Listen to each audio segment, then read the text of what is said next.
Alright everyone, here we are, back in the bath. It's 2024, and it's been a while, but this year we're gonna try and hit you with a little bit more.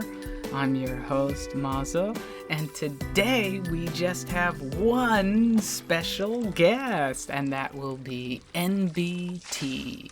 It's been 84 years. Oh my god, I thought you were gonna say 84 days, and I was like, thinking about it, and I was like, no, it's been more than. You mean like specific? No, I'm not that specific. This guy's been counting the days. All right. Well, since we're here, let's just jump right into it. Today's topic is anime, depending on where you're from, you know, and music focus. So anime focus music, anything from Bang Dream to that one with the cat girls who play music in 3D CG anime, or even anime and its role, music and its role in anime. So NBT, where do you want to start this off? So one of the anime that caught my attention, well, actually, it's not the anime itself, but like the music. Bandori! Holy shit, you guessed it! Oh! But yeah, so Bang Dream had a new anime recently, which is the one called My Go. And the thing is, like, My Go is the actual band that they focus on in the anime. While I have actually no interest in the anime itself, they introduced actually... What? I'm sorry. Controversial. You didn't watch My Go? No. Did you? Okay, so I watched My Go, and I've seen, I think, all of the other Bang Dream anime, and if you watch any of the other ones, it's like, we're happy girls, and we play music, and we love each other, and it's fun. And if you watch My Go, it's like... I just wish my friends liked me. I just want to play music with my friends. No, fuck you. Fuck you. Yeah, it's fuck emo conflict. It's so messed up. I mean, I can tell, but the thing is, what I can tell is that the music, at least, like, because they... Oh shit, this is a spoiler though. So, spoiler alert. They introduced a new band called Ave Mujica, and... That's not until, like, the last episode, by the way. Yes, episode 13, and their music is so good, at least in my opinion. There's a reason for that, if you've seen the series. For them being that good? Like, what do you mean? Yeah, so like within the series, within all of Bang Dream, all the girls are basically amateur bands, and the thing with Abe Mujica is it's headed up by one girl who is an amateur, but she ends up recruiting all these, like, professionals, except for one girl in particular, and it plays into the story of My Go, so I don't want to get too into it for anyone who wants to, you know, watch it. But, aside from, like, two girls, it's, like, all big names within the universe that Bang Dream exists in. Oh, that's a spoiler, too. Because it wasn't obvious that it was in the same universe. I mean, it is in the same universe, and yeah, that maybe that's a spoiler, but like how they're composed is still a mystery technically, but like there's like, spoiler alert, like big faces involved. Like they're not necessarily great musicians, but they're like famous models within that world or other things like girls you see on magazine covers. Yeah, but I thought Rosalia was supposed to be like the pinnacle of like musicians when it came to like their kind of music, like gothic, like metal thing. That's a hard one because, like, Rosalia is a big deal within their world. They're definitely the most successful band, but they still play the same venues that the lower bands play. Obviously, they're the final act and everything, but there's a lot more going on there. So it's a little tough to say things, but again, that's within that universe. Yeah, but, like, the impression that I got from, like, Ave Musica is, like, they are basically what Rosalia should have like been from the start. That's my impression. Okay, so what do you mean by they should have been from the start? Because that's an interesting like point to bring up. First of all, compared to Rosalia, which is more like gothic, Ave Musica is a lot like darker, and they're they have a strict concept, like they have their worldview quite clear, while Rosalia is more mainstream compared to Ave Musica, I would say. Yeah, I think I could agree with that. Ave Musica is a lot darker. Rosalia can have happier songs here and there, but the Ave Musica is dark to the core. So there's a reason for that, like especially if you know who their band leader is, and that's all stuff within the animation that like kind of pops out at you when you're watching it. Yeah. So in terms of the musicians, like in real life, there was a commenter on our article where we covered the band, saying that it was essentially only the vocalist, who's also the guitarist. She's like the only one who has a music background, while the other ones does not. And it's quite interesting that they basically employ these kind of projects with people who aren't like well versed in the industry, in my opinion at least. Yeah, I mean, that's a whole Bushiroad thing, obviously, because Bushiroad hits all that stuff up.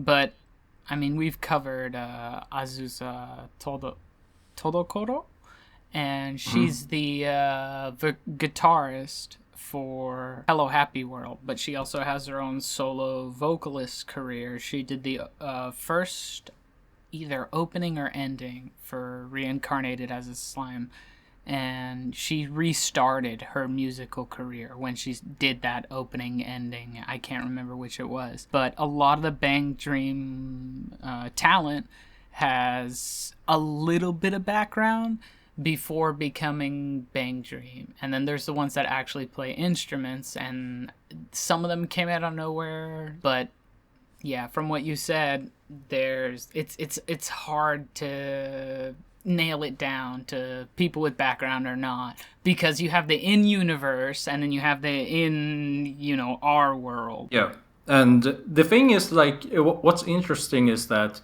a lot of the female Bang Dream bands, they are actually like playing their instrument, but like for example, there's like one Visual-kei band in the Orgonavis universe, like, which is like the male Bang Dream side. Yeah, and I'm glad they you were Argonavis. Yeah, and they were bringing in people from the Visual-kei scene. So they actually So first of all, some of their music was actually composed by Kasky from like X Nocturnal Bloodlust. I did not know that. Yeah, so it's quite interesting in my opinion. And like also we have Sid, like SID. Mm-hmm.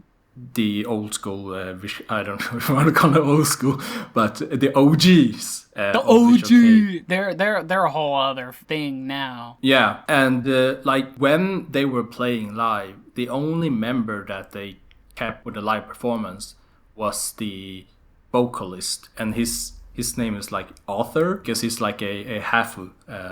He has really like the perfect genetics. So the band members were in wait okay. Alright, man, mechanize those macadamias. You can do it. So the guitarist, Yusei, he was from the Kitty, and then we have the other guitarist, which is called Toma, and he was in he is in Cloud, and then like bassist Sato is in LC5. That's like the band that was associated with like the Cafe members. And then there's the drummer Kenzo, who is in I pronounce it Ayabi. Oh, okay, yeah. I never knew if it was Ayabi. Yeah, it's a tough one. I don't think it's BA though. Like, but like generally, to summarize my impression of like Bang Dream, I do not watch the anime because it's difficult for me to watch like something in 3D. Casual. No, well, I'm into the music. So actually, I think their album, which is a self-titled album, right? What was it? Whose album? Ave Mujica. Ave Mujica. No, their first album or their first single at least had a title from that article. You know what? They just recently released their first single, because the other ones did not count as singles apparently. What were they, EPs? Yeah. There was one EP. Okay, it's called Alea Jacta Est. I remember that. Yeah. Yeah. However you pronounce that. Yeah, because all their stuff's in Latin. Yeah. I'm not even gonna try to make it sound try. like I know. I did try, but I'm not gonna make it sound like I know how to pronounce it. Pretend like you know. The listeners don't know that you don't know. Actually, I think it's easier if we just pronounce it in the katakana way. Then you're not wrong. Then you're definitely not wrong by Japanese standards, right? Yeah, exactly. So, but I did not know that, what the katakana way of pronouncing it anyway. So, it's funny that you bring that up, because a lot of times pronunciation things come up between friends and everything. I'm like, show me the katakana and I'll tell you how it's pronounced. Yeah. It was I was interviewing. Necronomidol, and their album name was a Swedish word. I could not even pronounce it myself. Wait, so I was you're Swedish. What do you mean you can't pronounce it? I was like, okay, so how do you pronounce it in katakana? Fair.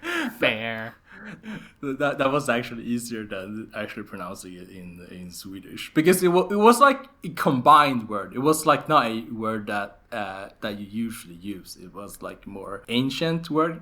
So I don't know. Okay, so the kind of shit that the Vikings would say. I don't know if it was Viking, but it was use this kind of word for mythical stuff, not in everyday life. Okay, well, what was the word? Let's bring it on. Bring on your Swedish version, and then tell me the Necronomidol version. Vermies. Are you Swedish? I don't know. Are you Swedish? Okay, let's just get past that, and let me mention another difficult anime title to pronounce. Nodame Cantabile. Cantabile.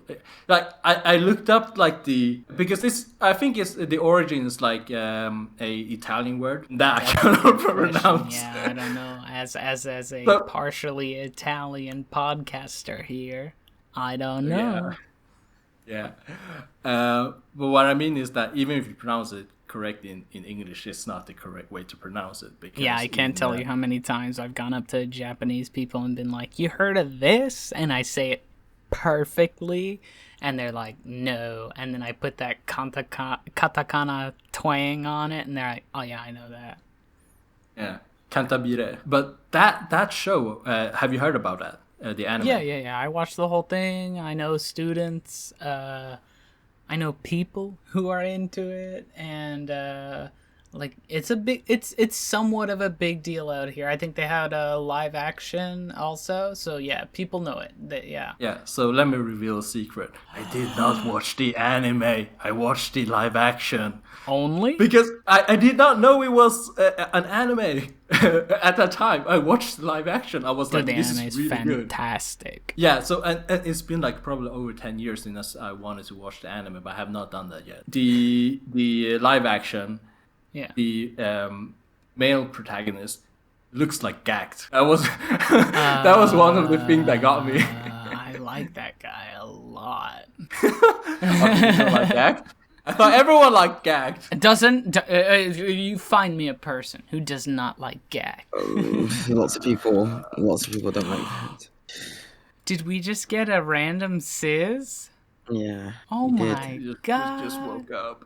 He just woke up. How you feeling? No, baby? I'm just sick. I'm still sick. Oh yeah. My nose just sounds shit. But yeah, I didn't wake up. But did you watch the live action though? I've never seen the live action. Sis, have you seen the live action of Nodame? No, never. Nah.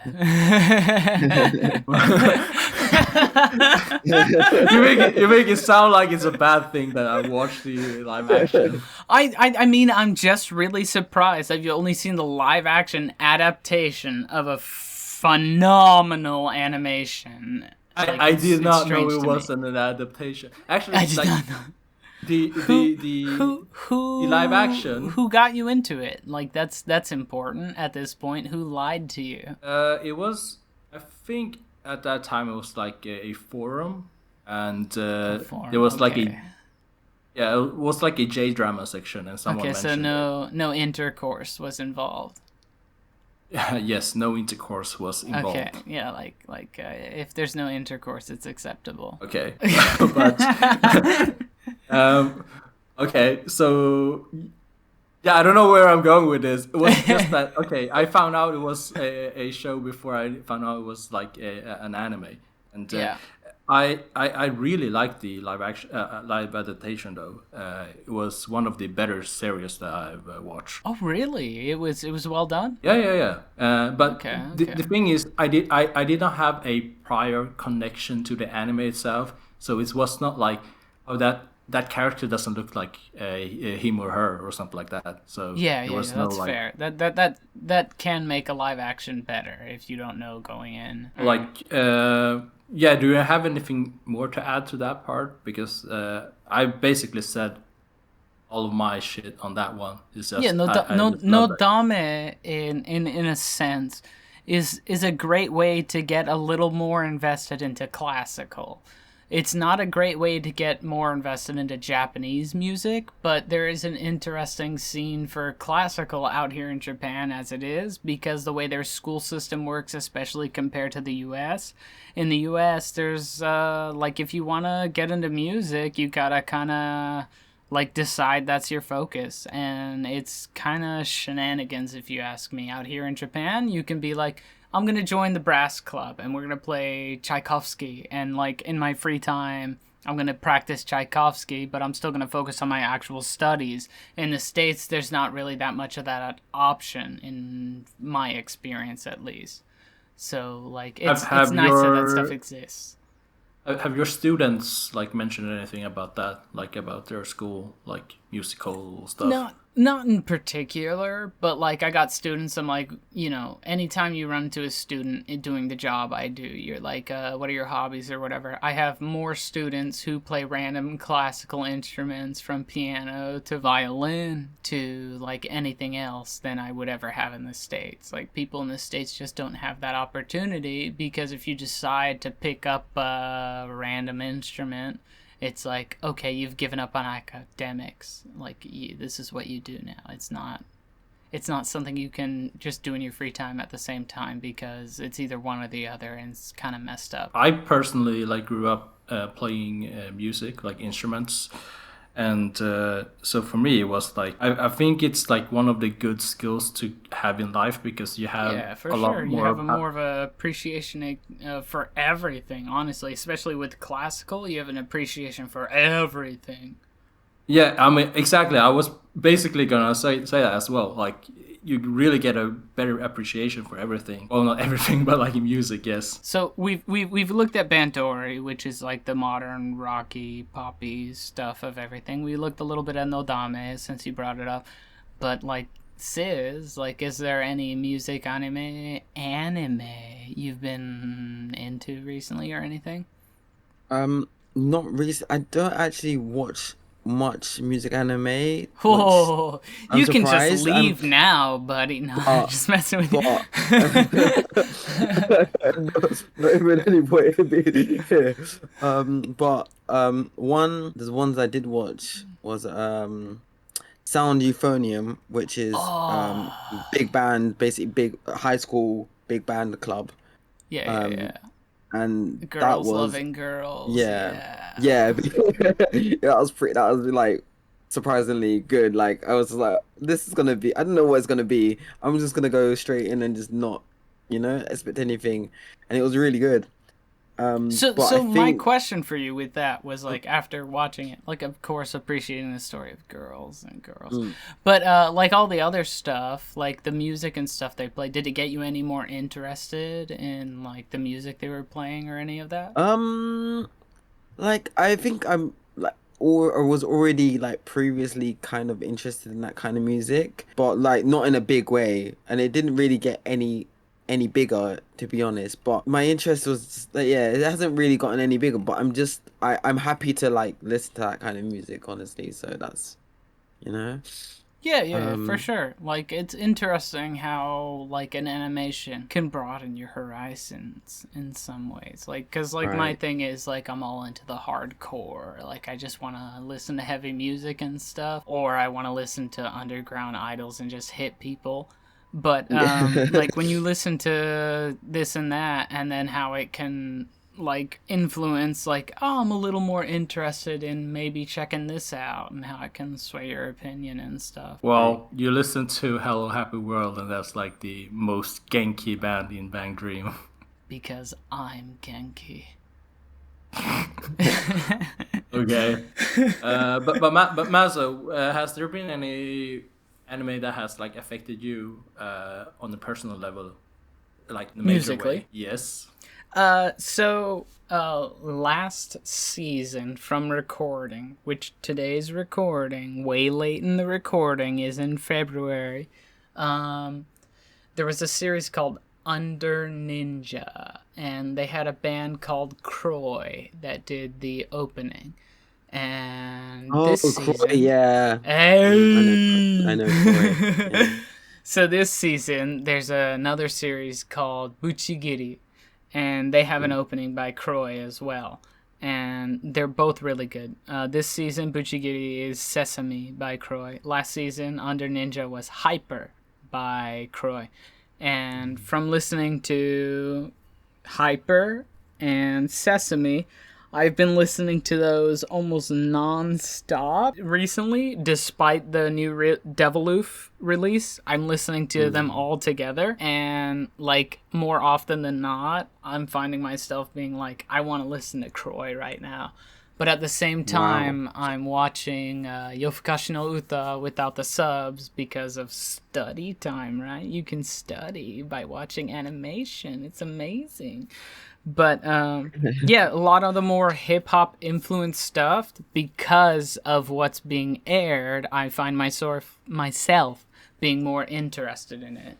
So yeah, what they're playing in the openings and endings is definitely influencing my music choice recently. Yeah.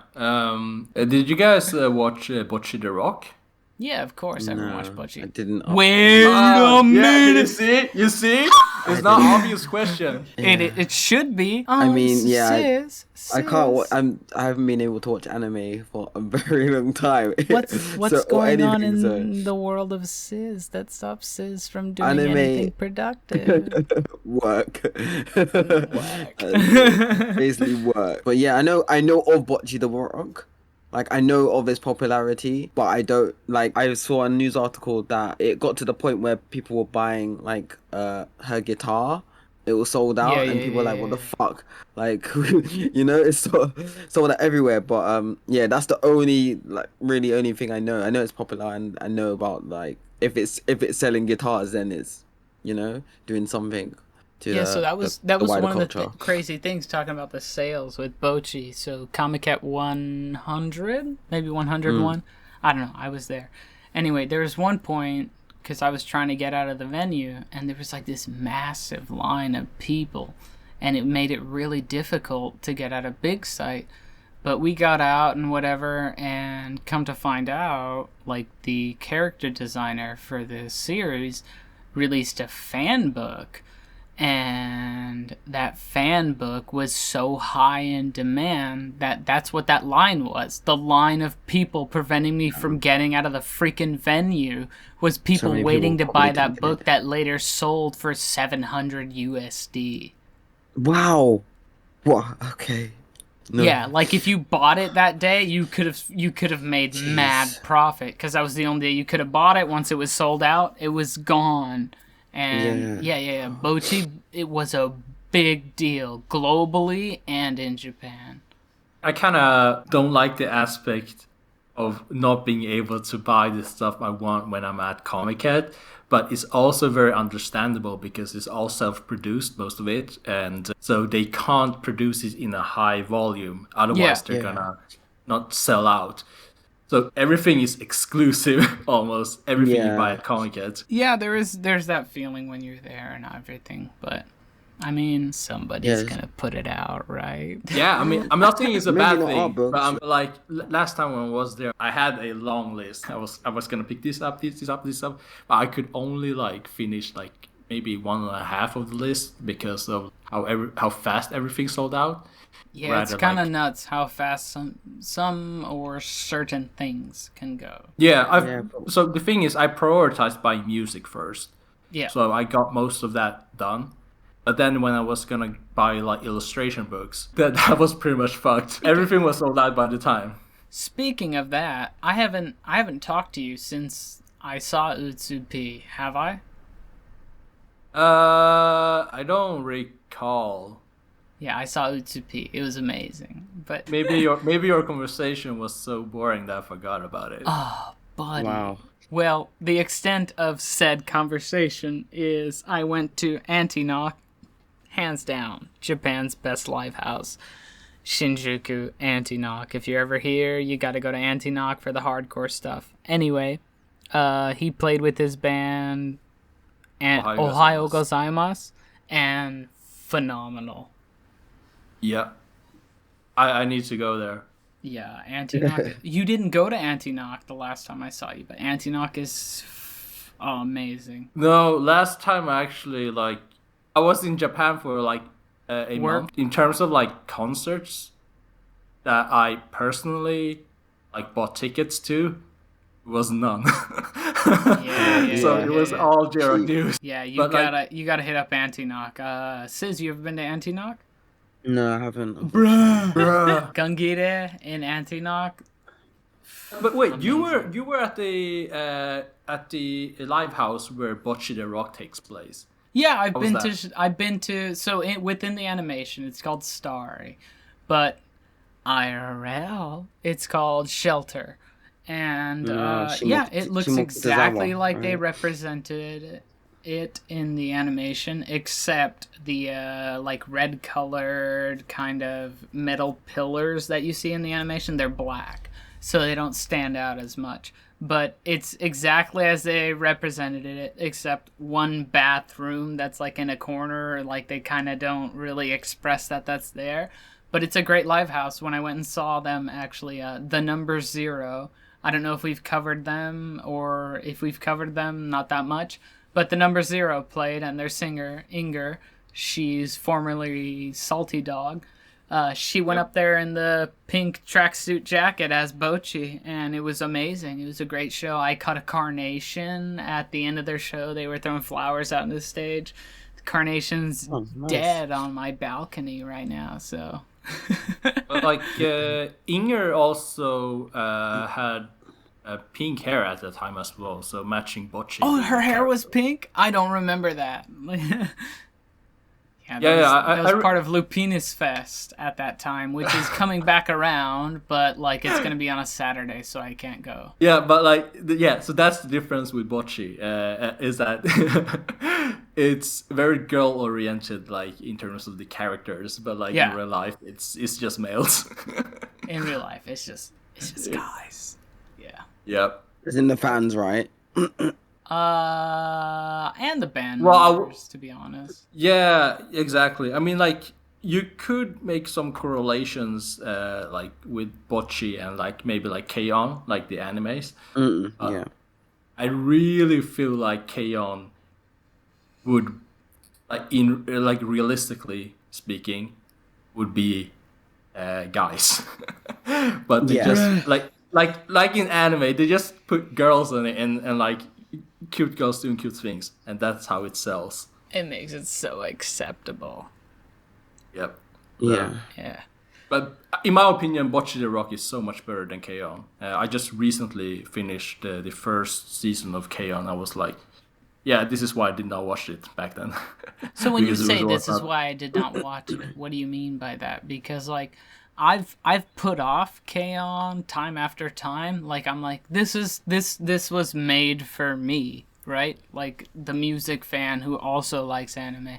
But I've never been motivated enough to actually watch it. So I would say the music that comes from K-On! Is very notable in the sense that it has, I would say it has gone viral in the anime community because the music is really good. But what's not that good is the music aspect in the anime itself, I would say. And the reason for that is that like didn't have the tech at that time to make it like worth it, or what? It's more about the storytelling of being a musician, and I don't think they pull it off well because as someone else who been playing music with bands like basically since my entire like teenage years and also some of my adult life. As a 50-year-old man? Okay. Yes, correct. No, actually I'm 60, but okay. So the thing is that the vocalist / the guitarist, basically the main protagonist of the series, she increased like her guitar skills from 0 to like 100 in like a few episodes. And you can't relate to that. Well, that's Bang's dream, honestly. Kasumi goes from nothing to decent. I wouldn't say 100, but... Well, okay, I haven't watched Bang Dream, so I can't... Yeah, because you're a casual! But anyway, go on. No, I'm a fake fan. But essentially, it's not relatable if you're actually a musician. That's what I'm saying. Okay, I get that. Like, Bocchi, she has a story, it progresses, like... steadily, like, because she was playing music since like a really young age. Yeah, she never stopped because she thought that would make her popular or something, and then she never gave make up, her friends. She kept going, and she got to the point where she's like, okay, I'm good enough, and then it was too late. Like, she was already at the point where she was like, I was supposed to have made those friends like 2 years ago, but I was too busy playing guitar in the closet. Exactly. And yeah, she also like recorded herself and put it up on. And she became like, a big YouTuber. Yeah. Yeah. Oh, do you call it YouTube on the anime, or what do you call it? Like. I don't know what their name for it was, but it was clearly too, maybe. YouTube. Yeah. Like, because even within the animation, it was not Nico Nico.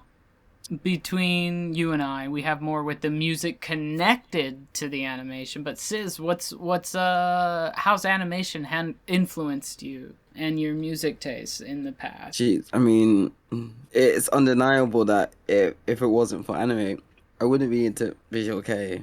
So that's like, wouldn't be into Nightmare, you know? I wouldn't be into Overworld. I don't think I would actually be like buying CDs as I would be if it wasn't for, because that was basically the catalyst for my music journey. Even though people would say it's a bit like cheesy or like the most common thing, yeah, it was common, but yeah, that's my kind of way into it, basically. Let me ask you the pinnacle question. Yeah. Did you watch Visual Prison? No. So basically, I have this thing where, and it's just, I don't know why, but I'm not a fan of like project. No, I am definitely a fan of women. Okay. So in short, Visual Prison is a Visual-kei anime. So I don't know. But it's like it's like oriented about Visual-kei music, you know, like the scene. Basically. Yeah. So the premise is like, I forgot how many bands there were, like 4 bands or something like that. Yeah, something like that. And under the like Red Moon or some shit, like they play their acts, then they all fight for like the top which actually just sounds like, I don't know if that's most music anime, but it sounds like kind of Hypnosis Mic. Hypnosis Mic! I was waiting for that, man. Or that's like, yeah, I don't know. That's the only thing I can relate, because my friends are really into that. I can't believe you guys watched Hypnosis Mic. My Hypnosis Mic story is an interesting one, but go on, Sis. So basically, most of my close friend group are into Hypnosis Mic, and basically I have no interest in it, but not only did I get a Christmas PowerPoint presentation thing where you show your favorite thing, and one of them was Hypnosis Mic, so I got an introduction from Hypnosis Mic from there. My friends also like cosplay, and then cosplay characters from Hypnosis Mic, and also like sing the songs sometimes. So I caught up on like some of the songs as well, and I was like, oh, like stop, like I don't want to hear it. Like not that I don't want to hear it, but it's like sometimes Shut your mouth. certain words come out and you're like, oh shit, I've got it stuck in my head. So that's how I know about Hypnosis Mic. I've known about it for a while anyway, because the basis of Elite Speak Monsters done a song for, I think, in Nagoya Division. So okay. So that makes sense. Let me give you a quick like synopsis for the listeners. It's a division rap battle, and it's a That's it. But like from the episode I saw, there's like terrorists, and like they rap them into submission. Like, and when I say rap, I mean like yo yo yo. They've taken away weapons, and the only way to battle is through the voice and through these microphones that have like special. They're like the best way to describe it is like if you've read or watched Air Gear, they've got regalias, and this is like the equivalent of a regalia. So they use that microphone to battle, and then there's the different divisions like Nagoya Division. There's like one, I think, Tokyo, whatever, Osaka.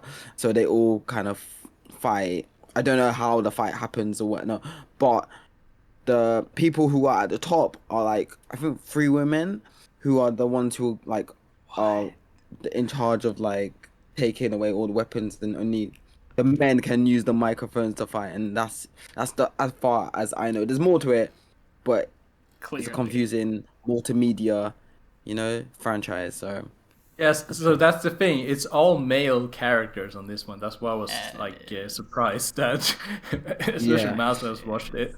So transitioning from terrorists. What about Detroit Metal City? Oh my god, dude. Like, anyone within our cloud of listeners, viewers, readers who has not seen DMC live action or animation, you're missing out. Because it is the scene, 100%. And like the key identifier that tells you is within the animation and within the manga itself is there's a part where Krauser goes to see a fan who's written him a fan mail, and he's like, I'm having a surgery and I'm under the weather and I'm sick and I don't know if I'm gonna be okay after it, and I'd really love if the Demon King Krauser came to see me beforehand. So he goes to see him, and he's got a cold, and like that's his illness before his operation, and like he tries to cheer him up and stuff, and he's like, you're gonna make it, man, we're metal, blah blah blah, and he's like, yeah, and his operation is a circumcision.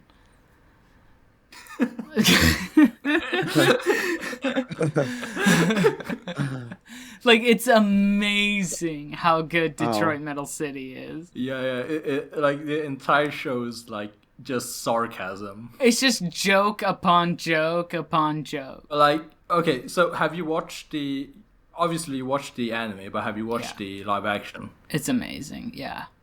So the live action, the one who plays he plays L in Death Note, yeah.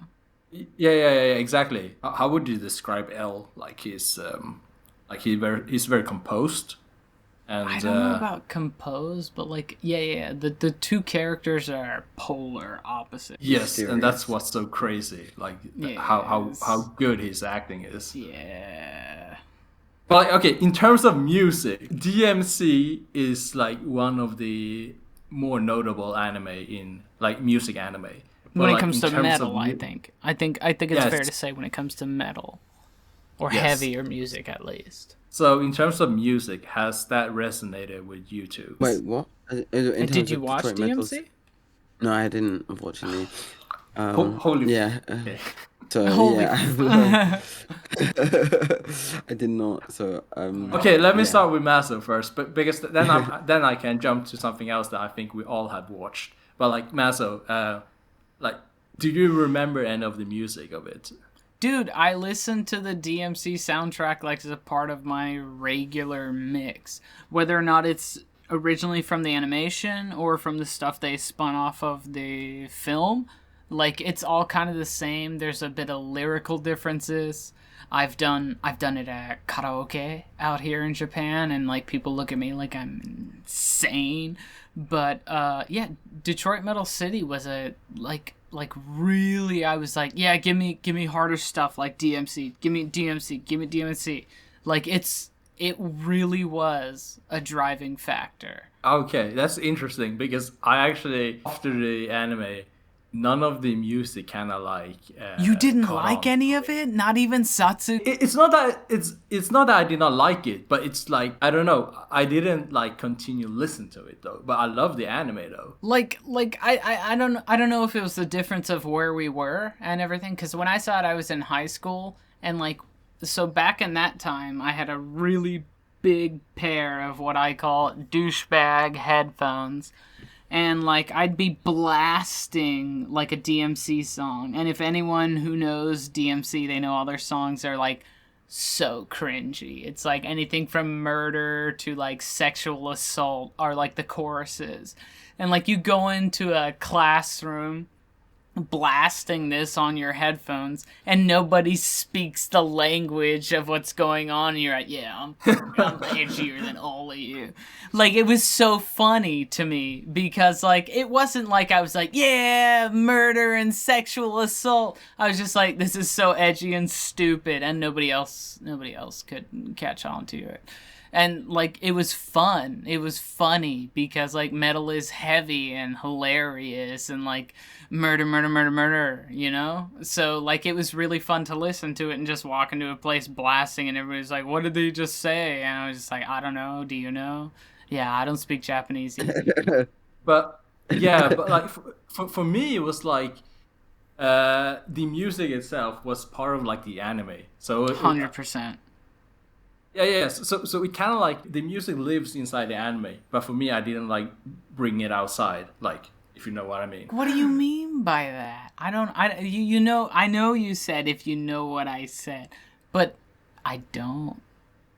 I feel like it's part of the anime and what's made it good, but it's not like music that I really felt like I needed to listen to. Unlike some of the other anime that I've watched. Okay, I think that's a fair point, but, like, it's a good album, man. But, okay, so one anime that I think we have all watched. I haven't seen it. Will correct me. You will correct me if I'm wrong. Fukumenkei Noise. Wait, okay, that registers. It's not what's the English name? Anonymous Noise. That's it. Yes, yeah, that's it. No idea, man. Definitely seen that. Yeah. Okay. Seen that twice. Okay. Yeah. Okay. So at least this one for me, I love the music. They made the live action. I listened to both. Like the live action movie, they made their own like theme songs and shit. Loved it. I probably love the music more than the anime itself. But like here's an example where I really like the music and continue to listen to it even to today. Like their music's really good. But the worst thing, EGOIST do the music or something because it's like no. At that point. No. But that's Guilty Crown. Oh shit! I didn't think about it. Guilty Crown. Guilty Crown. It's not yeah. Okay. So let me finish up with Let me finish up with Anonymous Noise first.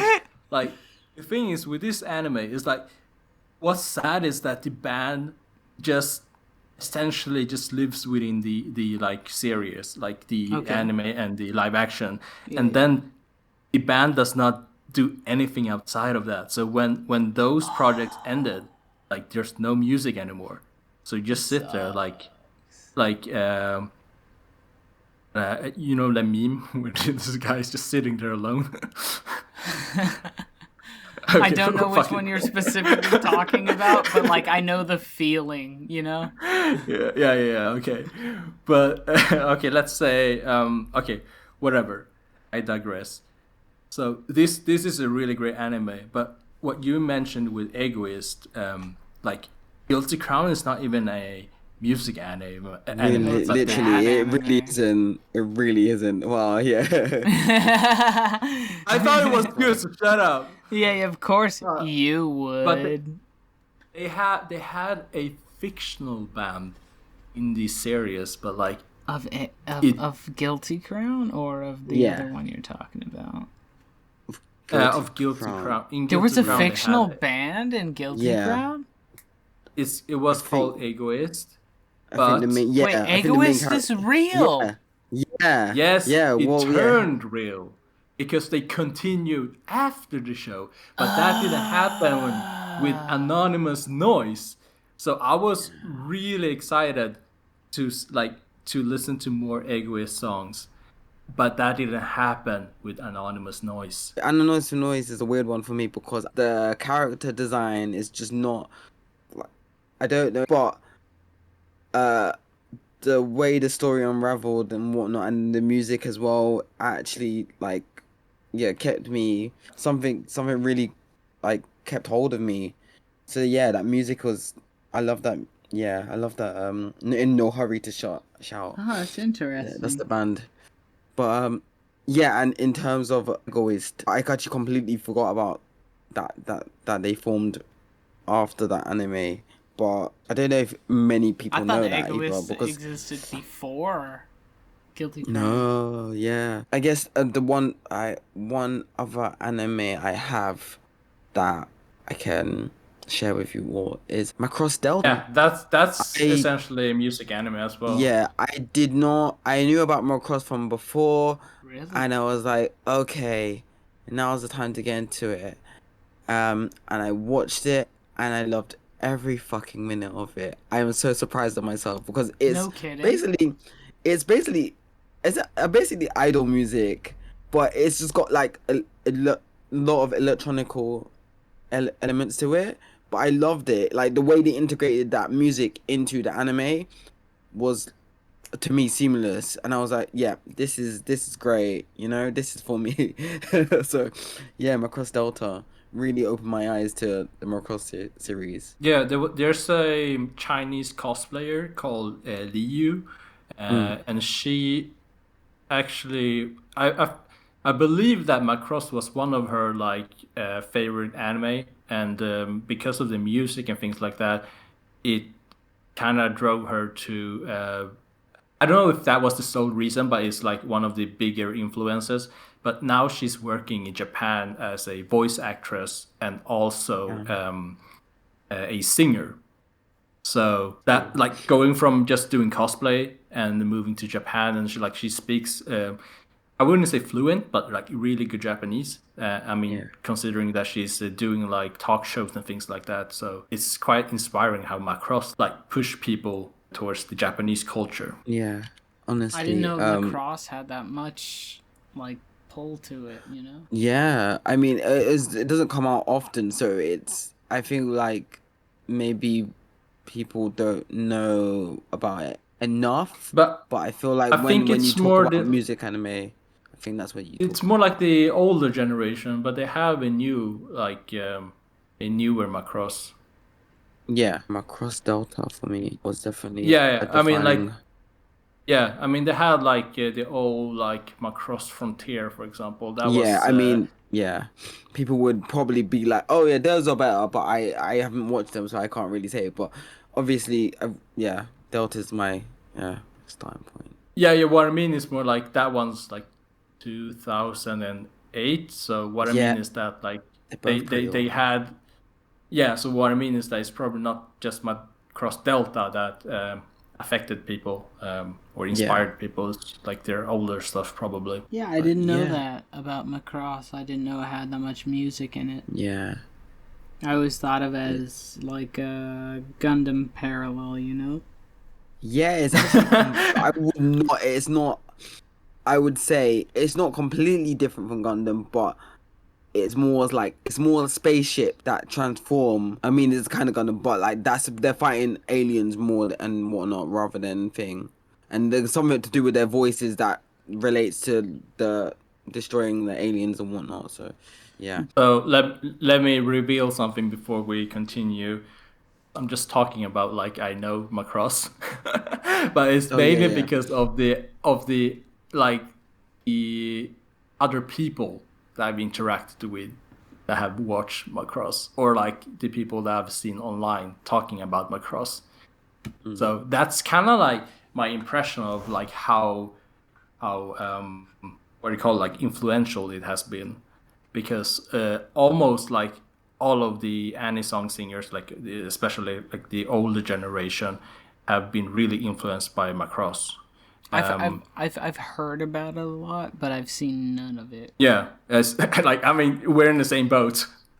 Yes, it's a weird, not as yeah, it's a weird one. All right, well, I mean, I guess we can see how animation affects our kind of inquisitive nature, like gets you into stuff. Like my background is Rurouni Kenshin and Heart of Sword with TM Revolution. That's what got me into everything to begin with. I don't know about like with Sis, what was your catalyst? Yeah, honestly, like very basic, like literally Naruto's and Bleach, and that was like me just hearing the openings and endings, and then looking for the bands. Like that's why I'm into Uberworld, because I'm like, yeah, that's been my band since No then. So kidding. and Okay. and then I've gone into other bands and whatnot through anime. You know, I wouldn't have been into, I wouldn't have looked at like the oral cigarettes, for So example. I good. wouldn't have looked that up, you know, or so whatever band. But yeah, I mean, that's what got me to sign up as a writer was NBT's article on Fixion. I think it was. He wrote about how it was released, and like I was like, okay, I'll check this out, and I was like, this is really good. I want to join these guys. And look where we are now. Look at us now. What about NBT? What was your catalyst? In terms of catalyst, like because like anime and music obviously go together, like that's the whole like topic of today. I started like watching anime from a really young age, like you know, like Doraemon, Chibi, What? Maruko-chan, like all of those stuff. That's crazy. Like my whole Western like view of animation and stuff, we didn't have any of that. Like in the States, we didn't have Chibi Maruko, we didn't have Doraemon. yeah, Now Doraemon's a thing because Disney bought him out, but like it wasn't a thing in my childhood. Yeah, so basically the point was that while I was watching anime, like Japanese music has been like with me like since like a very young age. But, like I didn't think much of it until like all of this shonen anime came in, like Dragon Ball, and then like Naruto and Bleach, like all of those. I think those were the main catalysts because those had rock music, and I think that started like resonating with me. Everyone's got their catalyst, right? Like everyone's got their catalyst, and I think for the most part, a lot of us listeners, viewers, whatever you want to call them, even the staff themselves, a lot of the catalysts are animation. And whether or not you've kept up with the original catalyst, it's branched you off into a whole lot more.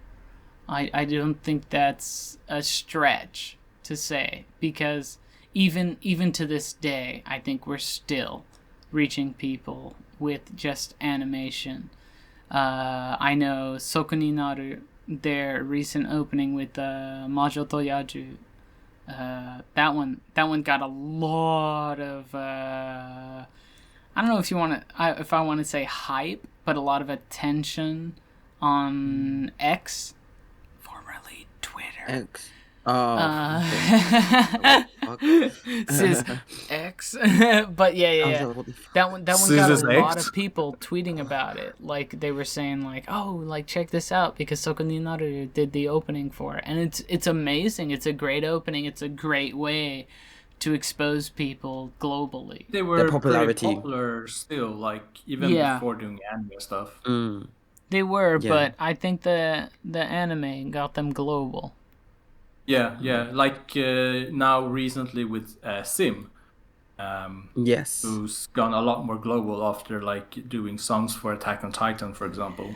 Yeah, it's they're definitely helped them breach the Western market. Like, I got people back in the States who are like, "There's a sim show going on. We're going." And I'm like, "Yeah, you're welcome." They're definitely a band that I know who were big in Japan, like huge in Japan, and like are now even more huge because, and I was lucky to see them last year, in May or June, July or something like that. So, and they sold out. They sold out the show at O2 That's Islington. amazing. So it shows. And they sold out their show in America. I can't remember where they were playing, but they had to move venue, and they even sold that out. So, you know, it shows that it shows their popularity overseas as well, and now they're touring with other bands. Yeah. So. Yeah, like their next show in the States, from the point of recording, is going to include a couple of other kind of big names in Japan. Like, they've become a force to be reckoned with, simply because not only are they great, but because of the anime that they're associated with. It has such a strong following that people go out to see them, not just because they love the anime, but because they legitimately love the music that was associated with that anime. And it shows that there's a lot to be said about being tied to anime. It does have an influence on growing a following. It launches careers, honestly. 100%. It's something that I like. Like Sim did actually the theme song for Shingeki no Bahamut. Yeah, and they did it twice, and both were phenomenal, and that is a series that is highly underrated. More people need to see it. It is phenomenal. It is within the world of Grand Blue Fantasy. If you're not familiar with that, there's a new RPG that's out that's like a top seller. But that world is amazing, and the songs they did for it are amazing. I think that anime. I haven't watched the anime, and I want to watch it, but I think it went under the radar. Yeah, sorry. Like, that's the thing. Like, the music was so good. Like, and I don't understand why they didn't continue doing like anime songs at that point, because they simply, from my, I recall that they did not do any anime songs after that until they joined the new label, Pony Canyon. Pony Canyon, for doing Attack on Titan, and that's like several years. That is like along with that gap. I mean, if you look at a lot of people may not know it, but Fathoms, that's clearly Ma as the vocal. You can't do a spoiler. It's clearly Ma as the vocal. I haven't heard them, but yeah. I know. Some of the members have been revealed. What's that animation called? Shangri-La Frontier. Yes. It's amazing. It's fantastic. The show itself is fine. You know about the female vocalist? Real. Oh, Real. Oh, really? Oh, okay. Ryoru. No. Is it really her? Yes. Listen to the new single. I'm gonna have to listen to it multiple times because that sounds. Are they really great as well? Are they good? Yeah, Fathoms is great. I was at a club in Shibuya and they played their stuff and stuff got crazy. You need to listen, yeah. Yeah. I think they have 2 singles out so far. Oh, only 2? I thought they had 3. Oh, damn. Broken Games and something else? Yeah, I've heard of Broken Games. One that was recently released. The newest one? Yeah, that makes sense. Yeah, you should. I think I briefly read an interview of Fathoms on Billboard. Mm-hmm. So you can would heavily suggest reading that, because actually they're trying to go around that they haven't been some of the members haven't been revealed, and they are they're still going with it, but it's very fun. Okay. Let's say it like this: everything that we said so far, speculation. Nothing. No, I'm not gonna lie. That interview does actually announce the 3 members of that band, but really, I still don't know about Sim or Rio. So yeah. Huh. Let's just call it speculation. It's all speculation. Okay. It's speculation. We'll say speculation. Yes. All right. Anyway, Fathoms is great, but we've reached a kind of long-running point, not a breaking point. I'm sure we could go on for more time, but I'm tired. I don't know about the rest of you. It's earlier in the day for you, but yeah. Yeah. I've been your host. Let's get some final words out there. Yeah. So animation, I think, for the most part, plays a big role in music selection for us more Eastern-oriented people. Like, animation has definitely determined what I've gone for from the point of becoming an quote-unquote otaku. I know the rest of you prefer the term weeaboo, but from then I got into TM Revolution, L'Arc-en-Ciel, Diru, and just kept going into Deviloof and Gangire and whatever goes forward. But yeah, I think it plays a big role. NBT, what do you think? Can't recollect my like the anime step ladder of what music I started and ended with, or like in the middle. But the shonen anime really was the catalyst, and